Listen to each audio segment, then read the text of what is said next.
Assalamualaikum warahmatullahi wabarakatuh.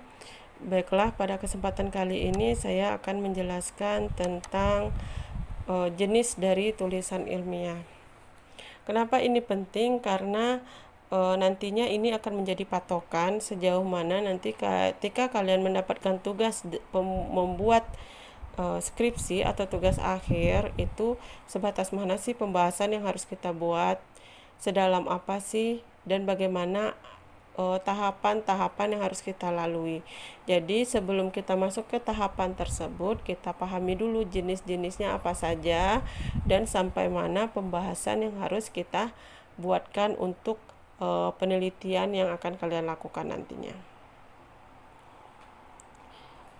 Pengertian dulu, yaitu pengertian dari tulisan ilmiah itu adalah tulisan yang hasil tinjauan, ulasan, kajian, dan pemikiran sistematis yang dituangkan oleh perseorangan atau kelompok yang memenuhi kaidah ilmiah. Jadi tulisan ilmiah itu merupakan tulisan yang tidak dikeluarkan dengan sesuatu yang tanpa data. Jadi dia itu adalah sesuatu yang kita keluarkan secara terstruktur, mulai dari ada tinjauan, kemudian kita review lagi, setelah direview kita kaji lagi, dan adanya pemikiran sistematis sehingga nanti dihasilkan suatu penemuan baru atau ilmu baru yang dapat dimanfaatkan oleh masyarakat. Apa saja kriteria yang harus ada pada tulisan ilmiah nantinya akan kita buat agar bisa berkualitas dan berintegrasi, maksudnya bisa berhubungan? Maka yang pertama itu adalah logis. Jadi urutan penjelasan data dan informasi yang di dalam data tersebut itu masuk dalam pikiran kita, bisa masuk dalam pikiran kita. Contohnya, kalian ingin menguji suatu tanaman yang memiliki kandungan kimia dan metabolit sekunder. Kandungan kimia metabolit sekunder. Nah, secara logika, kalau kita punya tanaman yang memiliki kandungan metabolit sekunder, otomatis dia bisa kita kembangkan sebagai obat. Nah, itu maksudnya logis karena dia ada kandungan kimianya. Jadi secara logika pasti dia memiliki efek. Nah, dari sanalah nanti kalian bisa menentukan judul karena dia memiliki kandungan, misalnya salah satu contoh ya, tanaman itu bisa sebagai antibakteri jika dia memiliki kandungan savonin. Nah, jadi kalau seandainya kalian melihat penelitian, misalnya penelitian seniornya kah atau penelitian artikel-artikel kah, saya pengen melakukan penelitian uji antibakteri. Nah, kelihatanlah salah satu tanaman, ini ada saponinnya, berarti bisa dilakukan uji antibakteri. Nah, itu kan namanya logis. Jadi secara logika. Kemudian yang kedua, objektif. Data dan informasi harus kita buat sesuai fakta. Jadi data dan informasi apapun yang kalian dapatkan itu harus kalian cantumkan sesuai data yang kalian dapat. Jangan dipaksakan untuk merubah-rubah data sehingga biar kelihatannya bagus, itu kalian rubah-rubahlah datanya. Nah, itu tidak sesuatu hal yang bersifat bukan objektif sehingga akan berpengaruh terhadap ilmu pengetahuan nantinya.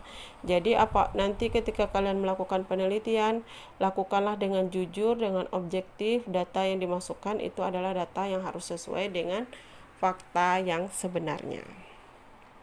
Kemudian yang ketiga, kriteria yang ketiga itu sistematis. Jadi cara kerjanya itu berurutan. Jadi mulai dari sumber data yang didapat, dari kajian apa, dan sehingga didapatkanlah hasil yang kita inginkan. Itu semuanya berurutan. Makanya kalian kalau buat karya tulis ilmiah itu kan ada pendahuluan, ada tinjauan pustaka, ada metode kerja. Nah, itu kan sistematis namanya, jadi berurutan. Kemudian andal, data dan informasinya dapat diandalkan atau teruji dan sahih. Jadi apa yang kita lakukan pengujian itu bisa diulang lagi oleh orang lain. Maksudnya diulang lagi bukan penelitian yang sama ya. Maksudnya misalnya kalian menentukan kadar gula darah menggunakan glukometer. Nah, itu kan glukometer kan memang alat yang digunakan untuk mengukur kadar gula darah. Sehingga karena kita menggunakan alat yang sudah andal dan teruji, jadi kalau seandainya ada orang lain yang membaca penelitian kalian atau hasil dari karya tulis kalian, kemudian dia mencoba dengan tanaman yang lain tapi pakai glukometer juga. Nah, itu namanya bisa dikaji ulang. Jadi alat yang digunakan itu bisa diandalkan. Kemudian ada desain atau terencana dan ada rancangan. Nah, itulah yang saya bilang tadi, ada pendahuluan, ada tinjauan pustaka, ada metode kerja. Di metode kerja pun ada juga lagi tahapan-tahapan yang terencana.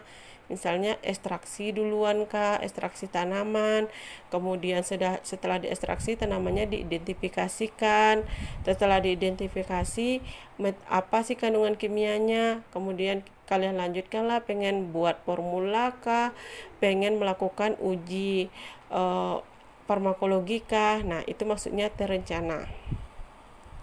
Kemudian yang keenam itu akumulatif. Jadi idea adalah kumpulan dari berbagai sumber kebenaran. Inilah yang dimaksud dengan pembahasan nantinya. Nah, terus proses apa sih yang harus kalian tahap yang harus kalian lalui untuk menghasilkan suatu karya ilmiah? Yaitu yang pertama pre-write. Jadi sebelum penulisan ini kita harus mencari ide dulu. Itu tahap pertama. Setelah dicari ide, ini mulai dari kalian mau brainstorming kah? Brainstorming ini maksudnya menyebarkan menyebarkan kuesioner. Nah, ini yang harus diteliti. Bisa juga itu penelitian farmasi klinis, atau kalian pengen studi atau mempelajari literatur, kemudian bisa menemukan ide, tanaman ini ternyata bisa untuk diabetes misalnya. Nah, itu namanya sebelum penulisan kita cari idenya dulu. Kemudian kita masuk ke tahap drafting. Drafting berarti kita mengeksekusi dari ide tersebut menjadi draft awal naskah penelitian. Nah, itulah yang namanya proposal. Ya, proposal. Nah, setelah itu kita mulai menyempurnakan draftnya.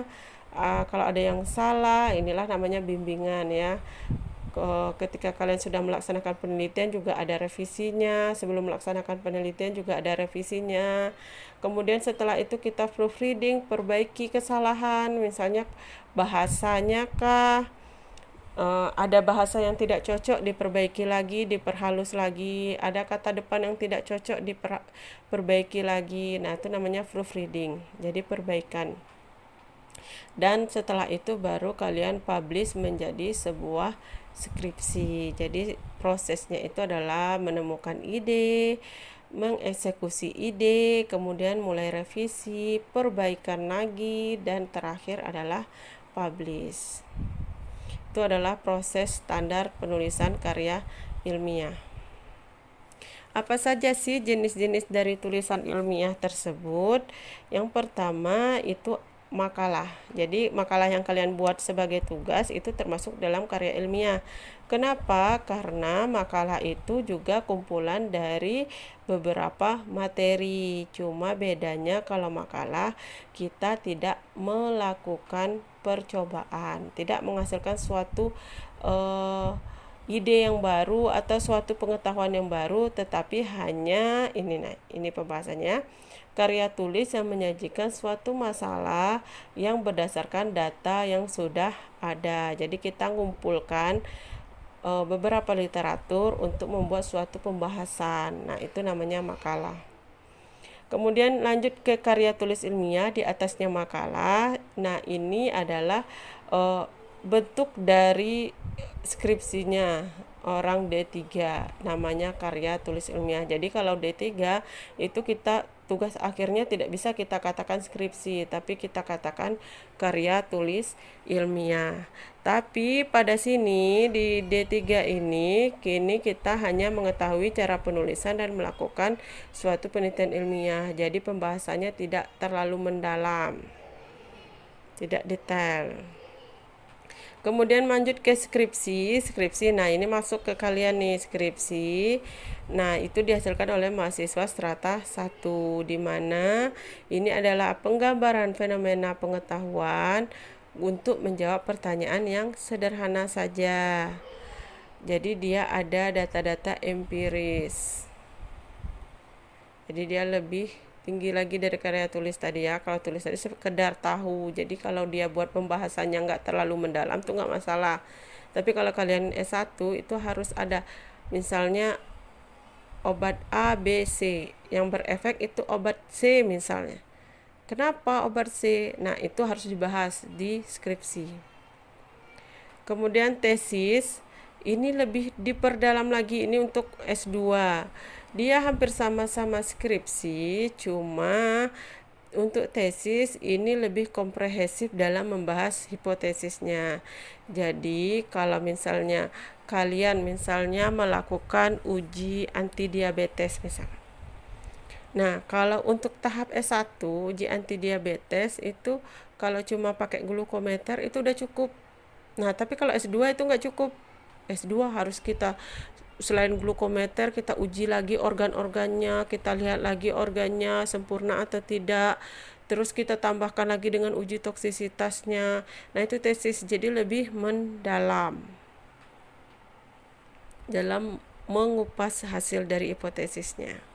Kemudian yang disertasi ini S3, lebih dalam lagi, tapi dia menemukan suatu teori yang baru, bisa menyusun teori yang baru. Itu disertasi.